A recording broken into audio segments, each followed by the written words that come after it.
Students, कैसे हैं आप? आशा करते हैं कि आप जहां कहीं भी होंगे सुरक्षित होंगे। मैं आपका कॉमर्स एजुकेटर नौशाद सर और आज हम आपको पढ़ाने वाले हैं क्लास 12 का इकोनॉमिक्स। जी हाँ मेरे दोस्त, आप सही सुन रहे हैं। आज हम आपको पढ़ाएंगे क्लास 12 का इकोनॉमिक्स, वो भी ऑब्जेक्टिव क्वेश्चन इस वीडियो के माध्यम से। तो समय को व्यतीत न करते हुए चलिए हम फटाफट पहला क्वेश्चन देख लेते हैं। आपके स्क्रीन पे ये रहा, टन। देखिए पहला क्वेश्चन बहुत ही मजेदार क्वेश्चन है। पहला क्वेश्चन क्या है? तो क्वेश्चन पे लिखा हुआ है कि अर्थव्यवस्था की केंद्रीय समस्याएं कौन सी है। अर्थव्यवस्था की केंद्रीय समस्याएं कौन सी है मेरे दोस्त? पहला ऑप्शन ये है साधनों का आवंटन, दूसरा ऑप्शन है साधनों का कुशलतम उपयोग, तीसरा ऑप्शन है आर्थिक विकास, चौथा ऑप्शन है उपयुक्त सभी, ऑल द एबव। तो इस क्वेश्चन से ही साफ पता चल जाता है कि इसका आंसर क्या होगा। इसका आंसर डी होगा। क्या होगा मेरे दोस्त? तो इसका आंसर डी होगा। मजा आ रहा है ना पढ़ने में? मजा आ रहा है तो आप कमेंट बॉक्स में लिखिए कि सर बहुत मजा आ रहा है पढ़ने में। दूसरा क्वेश्चन आपके स्क्रीन पे ये रहा। देखिए दूसरा क्वेश्चन भी बहुत ही मजेदार है। दूसरा क्वेश्चन में लिख रहा है आर्थिक समस्या मूलतः किस तथ्य की समस्या है। आर्थिक समस्या मूलतः किस तथ्य की समस्या है? ऑप्शन है चुनाव की, उपभोक्ता चयन की, फर्म चयन की, इनमें से कोई नहीं। तो याद रख लीजिए मेरे दोस्त, सबसे ज्यादा अगर कोई समस्या होती है तो आर्थिक समस्या की बात करें तो वो होता है चुनाव। क्या होता है मेरे दोस्त? चुनाव की समस्या होती है। तो इसका आंसर क्या होगा? दूसरा का आंसर ए होगा। दूसरा का आंसर क्या होगा? तो दूसरा का आंसर ए होगा, चुनाव की। बात समझ में आ रहा है? मान लेते हैं कि भकोलवा का शादी हो रहा है, अब चला गया लड़की देखने। बातों को ध्यान से सुनिए। अब भकोलवा का शादी हो रहा है, चल दिया लड़की देखने। अब उसको लड़की पसंद आ गया। अब फिर कुछ देर के बाद जहाँ पसंद जिस लड़की को किया, कुछ देर के बाद उसको और बेहतर एक और बहुत खूबसूरत कैटरीना कैफ से भी ज्यादा खूबसूरत दिखाई देती। अब उसको पसंद वो लड़की आने लगेगी। फिर कुछ देर बाद कैटरीना कैफ से भी बहुत ज्यादा खूबसूरत एक और लड़की दिखाई दी। तो अब सोचेगा कि बस अब ओकरा से। तो इस चुनाव की समस्या बहुत खतरनाक समस्या होता है कि किसको चुना जाए। तो आप ध्यान से सुन लीजिएगा कि आप किसको चुनिएगा। बात समझ में आता? आपकी इसका आंसर क्या होगा? तो इसका आंसर ए होगा। तो ध्यान से, लाइव की बात है, चुनाव किसको किया जाए। इसका आंसर क्या होगा? ए। आपकी भी एक आर्थिक समस्या है चुनाव की। नेक्स्ट क्वेश्चन, क्वेश्चन नंबर 3 मेरे दोस्त। क्वेश्चन 3 में है उपयोगिता का गणनावाचक सिद्धांत निम्न में से किसने प्रस्तुत किया। मेरा कहने का मतलब यह है कि उपयोगिता का गणनावाचक सिद्धांत निम्न में किसने प्रस्तुत किया। ऑप्शन ये है कि ये मार्शल ने दिया था, कि पीगू, कि हिक्स, कि सैमुलसन किसने दिया था? आप कमेंट करके बताओ कि तीसरा का आंसर क्या होगा। तो हम बता दें मेरे दोस्त कि तीसरा का आंसर क्या होगा, बताएं। तो तीसरा का आंसर ए होगा। क्या होगा मेरे दोस्त? तीसरा का आंसर ए होगा, मार्शल। बात समझ में आ रहा है ना? नेक्स्ट क्वेश्चन आपके स्क्रीन पे ये रहा। चौथा नंबर क्वेश्चन है ये कि उपभोक्ता व्यवहार का अध्ययन किया जाता है। तो उपभोक्ता व्यवहार का अध्ययन किया जाता है। ऑप्शन क्या है? ऑप्शन हम फटाफट देख लेते हैं। पहला ऑप्शन दिया है सूक्ष्म अर्थशास्त्र में, यानी माइक्रो इकोनॉमिक्स। दूसरा दिया है व्यापक अर्थशास्त्र में, मैक्रो इकोनॉमिक्स। आय सिद्धांत में। चौथा ऑप्शन दिया है इनमें से कोई नहीं। अब बताओ, ये तो पहले ही आपको बता दिया गया कि उपभोक्ता व्यवहार का अध्ययन किया जाता है। किस में किया जाता है? एकदम सिंपल आंसर है, सूक्ष्म अर्थशास्त्र यानी माइक्रो इकोनॉमिक्स में किया जाता है। तो चौथा का आंसर क्या होगा मेरे दोस्त? तो चौथा का आंसर ए होगा। बात समझ में आ रहा है? बात समझ में आ रहा है तो कमेंट बॉक्स में लिखिए वाह क्या ट्रिक है, समझ में आ गया। नेक्स्ट क्वेश्चन आपके स्क्रीन पे ये रहा। नेक्स्ट क्वेश्चन ये है कि गोसेन का प्रथम नियम निम्न में कौन सा है। यानी गोसेन का सबसे पहला नियम कौन है। इसमें से 4 ऑप्शन दिया है। पहला ऑप्शन क्या है? पहला ऑप्शन है मांग का नियम। लॉ ऑफ डिमांड, दूसरा ऑप्शन है सीमांत उपयोगिता ह्रास नियम, law of diminishing marginal utility, उसका बाद लिखा है सम सीमांत उपयोगिता नियम, उसके बाद लिखा है उपरोक्त की बचत, चौथा ऑप्शन क्या दिया है उपभोक्ता की बचत। तो आप बताओ कि पांचवा का आंसर क्या होगा। तो हम बता दें पांचवा का आंसर बी होगा। पांचवा का आंसर क्या होगा मेरे दोस्त, तो पांचवा का आंसर बी होगा सीमांत उपयोगिता ह्रास नियम, law of diminishing marginal utility. चलिए नेक्स्ट क्वेश्चन की तरफ बढ़ते हैं। Question number 6। क्वेश्चन नंबर 6 आपके स्क्रीन पे ये है, जब कुल उपयोगिता अधिकतम होती है तब सीमांत उपयोगिता क्या होगा। ऑप्शन ये है कि धनात्मक होती है कि ऋणात्मक, धनात्मक यानी पॉजिटिव, ऋणात्मक यानी निगेटिव, कि शून्य होती है यानी जीरो, कि इनमें से कोई नहीं। तो इसका साफ ही पता चल रहा है क्वेश्चन से ही कि इसका आंसर क्या होगा 6 का। तो 6 का आंसर सी होगा, 0 होगा। क्या होगा मेरे दोस्त, 6 का आंसर क्या होगा, तो 6 का आंसर सी होगा, 0 होगा। Next question number 7। क्वेश्चन 7 में लिखा है सम सीमांत उपयोगिता नियम के विचार के मूल प्रतिपादक कौन थे। क्वेश्चन में ये है मेरे दोस्त, क्वेश्चन में लिखा हुआ है सम सीमांत उपयोगिता नियम के विचार के मूल प्रतिपादक कौन थे। ऑप्शन आपके स्क्रीन पे है। पहला ऑप्शन ये है मार्शल, दूसरा ऑप्शन है गोशेन, तीसरा ऑप्शन है रिकार्डो, चौथा ऑप्शन मिल। तो आप बताओ कमेंट करके कि 7वां का आंसर क्या होगा। देखते हैं कि सबसे पहले कौन स्टूडेंट इसका जवाब देते हैं। बहुत ही अच्छा, बहुत ही अच्छा, बहुत बढ़िया, बहुत बढ़िया। 7। चलिए आप लोग ध्यान से पढ़ रहे हैं, ध्यान दे रहे हैं, तो हम आपको बता दें 7वां का आंसर बी होगा, यानी 7 का आंसर क्या होगा, बी, गोशेन। बात समझ में आ गया। Next question number 8। क्वेश्चन 8 में लिखा हुआ है कि कीमत या बजट रेखा का ढाल होता है। कीमत या बजट रेखा का ढाल होता है। इसमें ऑप्शन दिया हुआ है, फॉर्मूला है, इसमें से कौन से फॉर्मूला यूज होंगे तो हम आपको बता देते हैं। इसमें से क्वेश्चन 8 की बात करें तो ये आपका फॉर्मूला यूज होगा, ये वाला यूज होगा। 8 का आंसर ये होगा। फॉर्मूला बोलता है -px/py, -px/py, यही फॉर्मूला है, यही यूज होता है। बात समझ में आ गया। नेक्स्ट क्वेश्चन, क्वेश्चन नंबर 9 की तरफ हम बढ़ते हैं। तो क्वेश्चन 9 में लिखा है उदासीनता वक्र होता है। उदासीनता वक्र होता है, क्या होता है मेरे दोस्त। तो ऑप्शन ये है कि मूल बिंदु की ओर उन्नतोदर, दूसरा मूल बिंदु की ओर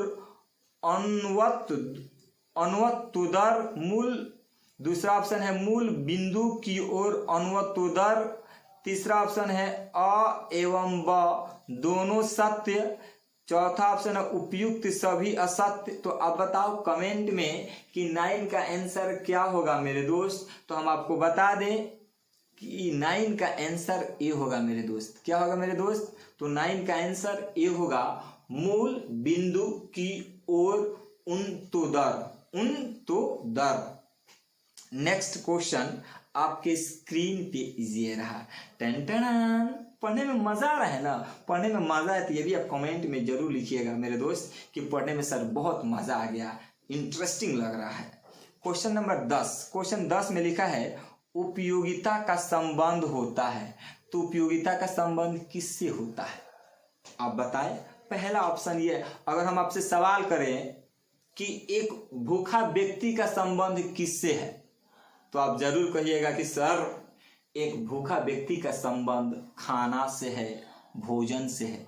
अगर हम आपसे सवाल करें माय डियर स्टूडेंट प्यासा का संबंध किससे है तो आप जरूर कहिएगा कि सर प्यासा का संबंध पानी से है।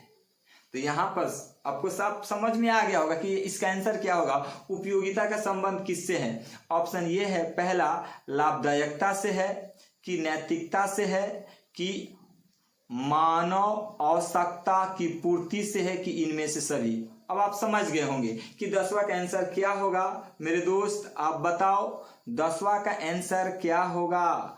आप कमेंट में बताएं कि उपयोगिता का संबंध होता है लाभदायकता से, नैतिकता से, मानव आवश्यकता की पूर्ति से, कि इनमें से सभी।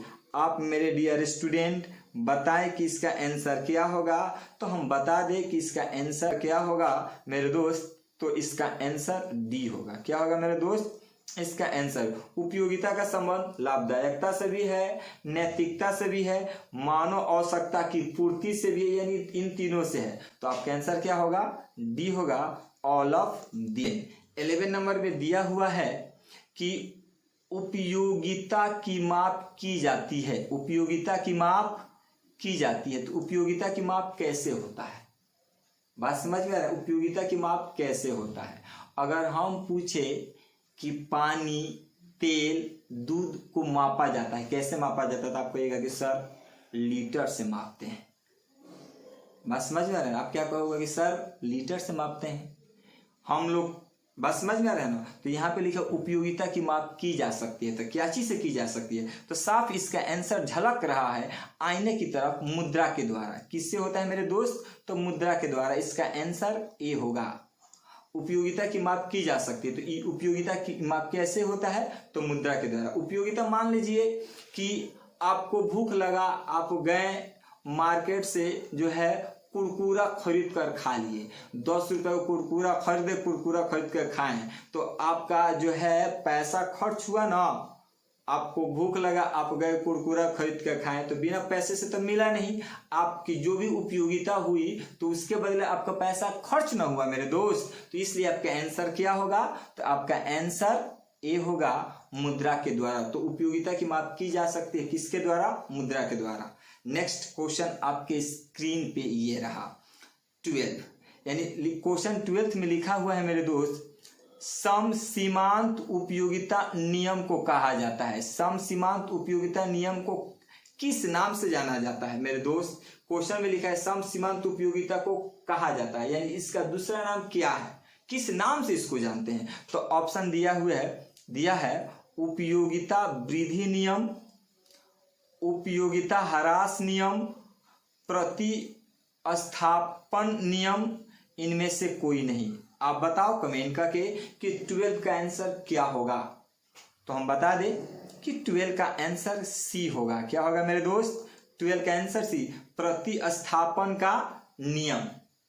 12 का आंसर क्या होगा, तो 12 का आंसर सी होगा। नेक्स्ट क्वेश्चन आपके स्क्रीन पे ये रहा, क्वेश्चन नंबर 13 यानी 13 में लिखा है किसी वस्तु में मानवीय आवश्यकताओं की पूर्ति की क्षमता को कहते हैं।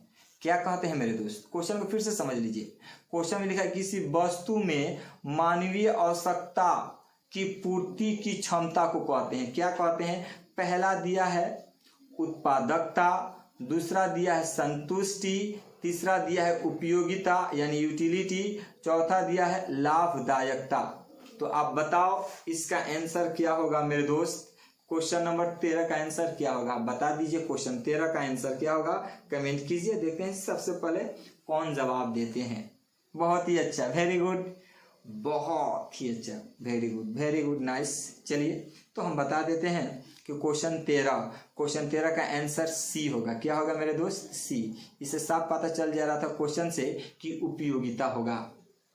Next question number 14। क्वेश्चन 14 में लिखा हुआ है कि मांग वक्र का सामान्यतः ढाल होता है। तो मांग वक्र का ढाल कैसा होता है मेरे दोस्त, तो ऑप्शन दिया है, पहला ऑप्शन बाएं से दाएं ऊपर की ओर, बाएं से दाएं नीचे की ओर, एक्स अक्ष के समांतर, लास्ट ऑप्शन है लंबवत। तो आप बताओ कि 14 का आंसर क्या होगा। देखते हैं कि सबसे पहले कौन स्टूडेंट कमेंट करते हैं। चलिए बहुत ही अच्छा, बहुत बढ़िया, चलिए ठीक है, चलिए तो हम बता दें 14 का आंसर क्या होगा मेरे दोस्त। तो 14 का आंसर बी होगा। क्या होगा मेरे दोस्त? बी। बाएं से दाएं नीचे की ओर होगा। लास्ट यानी 15 नंबर क्वेश्चन। 15 नंबर क्वेश्चन में लिखा हुआ है उपयोगिता का क्रमवाचक सिद्धांत किसने दिया। क्वेश्चन क्या है? उपयोगिता का क्रमवाचक सिद्धांत किसने दिया, यानी मार्शल ने दिए थे कि पीगू ने दिए थे कि हिक्स एवं एलन ने दिए थे कि रिकार्डो ने दिए थे। बताएं मेरे दोस्त, उपयोगिता क्रमवाचक का सिद्धांत किसने दिया? आपके स्क्रीन पे ऑप्शन ये है, मार्शल ने दिया था कि पीगू ने दिया था कि हिक्स एवं एलन ने दिया था कि रिकार्डो ने दिया था। बताएं मेरे दोस्त, इसका आंसर क्या होगा? तो हम बताते हैं, इसका आंसर सी होगा। क्या होगा मेरे दोस्त? इसका आंसर सी होगा, हिक्स एवं एलन होगा। पढ़ने में मजा आ रहा है ना? ये वीडियो अभी और आगे चलेगा, यानी इसमें 25 ऑब्जेक्टिव क्वेश्चन आपको बताने वाले हैं। आप तो बोर तो नहीं हो रहे हैं? यानी आपको लगता होगा कि बहुत लंबा वीडियो जा रहा है, तो आपको थोड़ा अजीब लगता होगा कि आप बोर हो रहे हैं। तो हम आपको समझते हैं कि आप क्या चाहते हैं। आपका हम थोड़ा बैटरी चार्ज कर देते हैं, तो आपका बैटरी जैसे चार्ज, अभी आपका बैटरी लो हो गया होगा, जैसे आपका बैटरी चार्ज करेंगे तो आप और क्वेश्चन आराम से देख लीजिएगा। आपका बैटरी हम चार्ज कुछ इस प्रकार से करते हैं कि तेरी बेवफाई के अंगारों तले लिपटी रही ये रूह मेरी, कि तेरी बेवफाई के अंगारों तले लिपटी रही ये रूह मेरी, मैं इस तरह आग ना होता जो हो जाती तू मेरी। आइए हम नेक्स्ट ऑब्जेक्टिव क्वेश्चन की तरफ बढ़ते हैं। आपके स्क्रीन पे ये रहा 16 नंबर क्वेश्चन। क्वेश्चन क्या दिया है? किस प्रकार की वस्तुओं के मूल्य में कमी होने से मांग में वृद्धि नहीं होती है? वाह, देखिए तो कितना अच्छा क्वेश्चन है। किस प्रकार की वस्तुओं के मूल्य में कमी होने से मांग में वृद्धि नहीं होती है? तो पहला ही ऑप्शन दिया हुआ है, अनिवार्य वस्तुएं यानी नेसेसरी गुड्स, आरामदायक वस्तुएं, विलासिता वस्तुएं, कि इनमें से कोई नहीं। बताएं कमेंट में किसका आंसर क्या होगा मेरे दोस्त, बताएं। देख रहे हैं कि सबसे पहले, अच्छा वेरी गुड वेरी गुड, बहुत ही अच्छा बहुत ही अच्छा। चलिए हम आपको बताते हैं क्वेश्चन नंबर 16।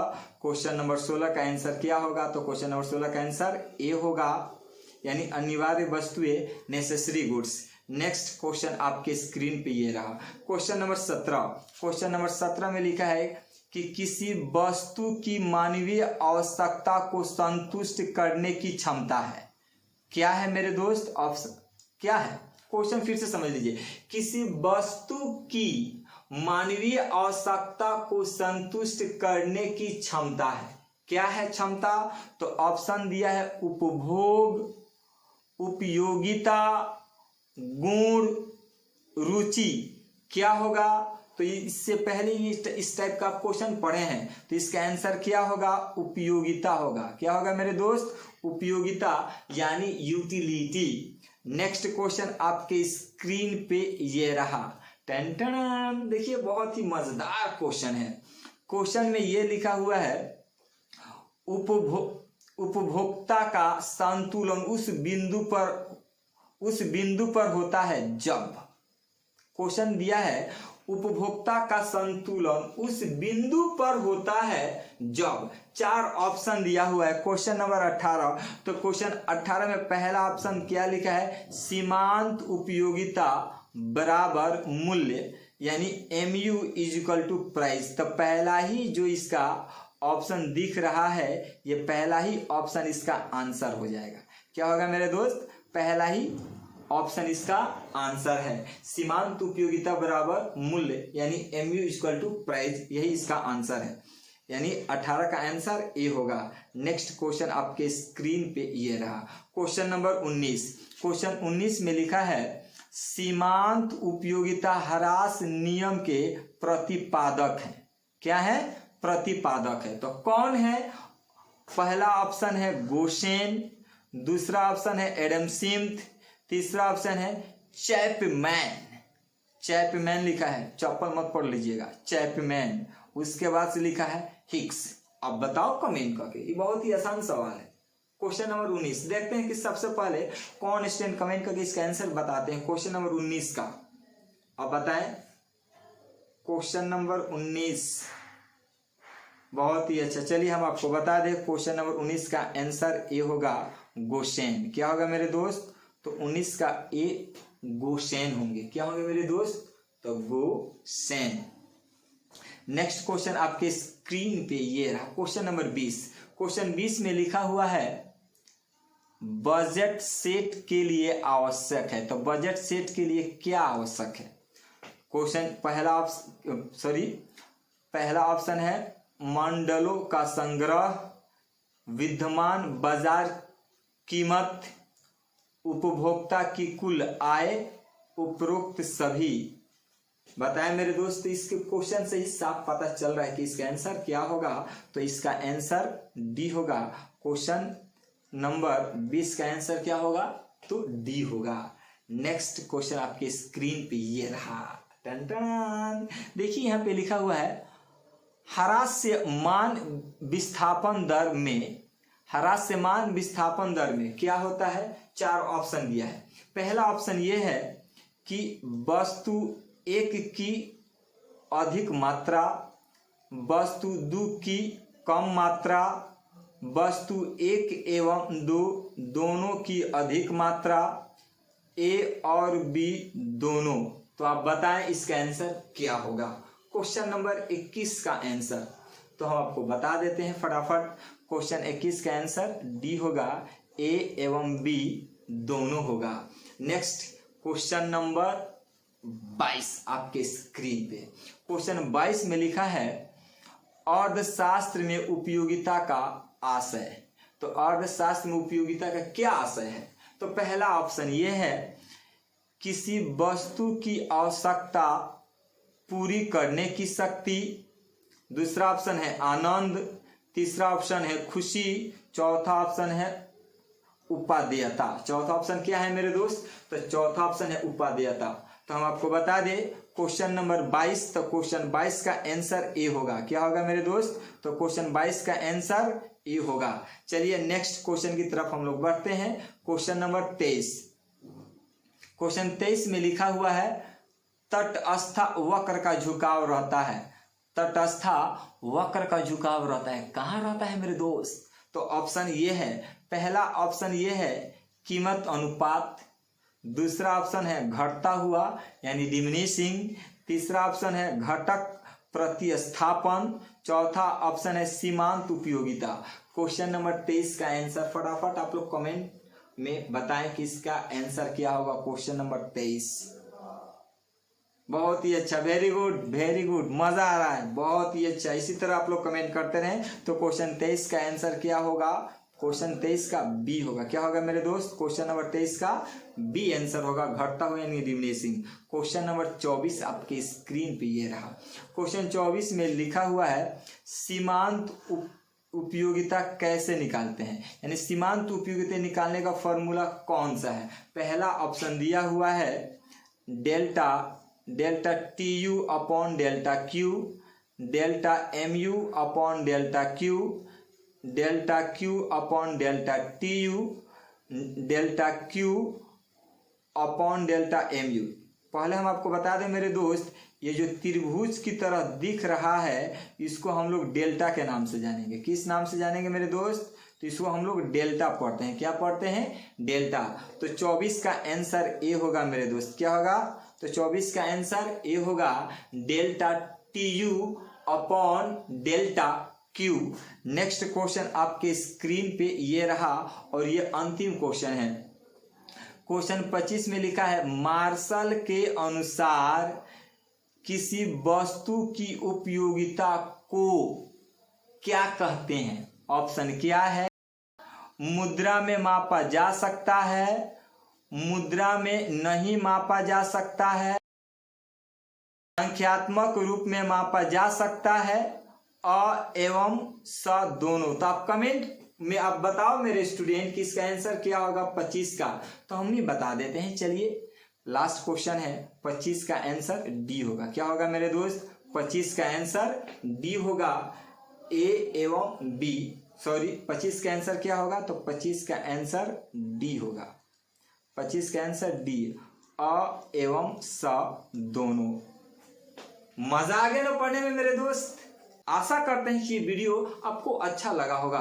यदि वीडियो आपको अच्छा लगता है तो वीडियो को लाइक करें, शेयर करें और कमेंट करना बिल्कुल ना भूलें। और जो स्टूडेंट चैनल को सब्सक्राइब नहीं किए हैं वो चैनल को सब्सक्राइब कर लें, साथ में बेल आइकन भी दबा दें कि जो भी हम लेटेस्ट वीडियो डालें सबसे पहले नोटिफिकेशन आपके पास पहुंचे मेरे दोस्त। जी हाँ मेरे दोस्त, सबसे पहले नोटिफिकेशन आपके पास पहुंचे। That's all.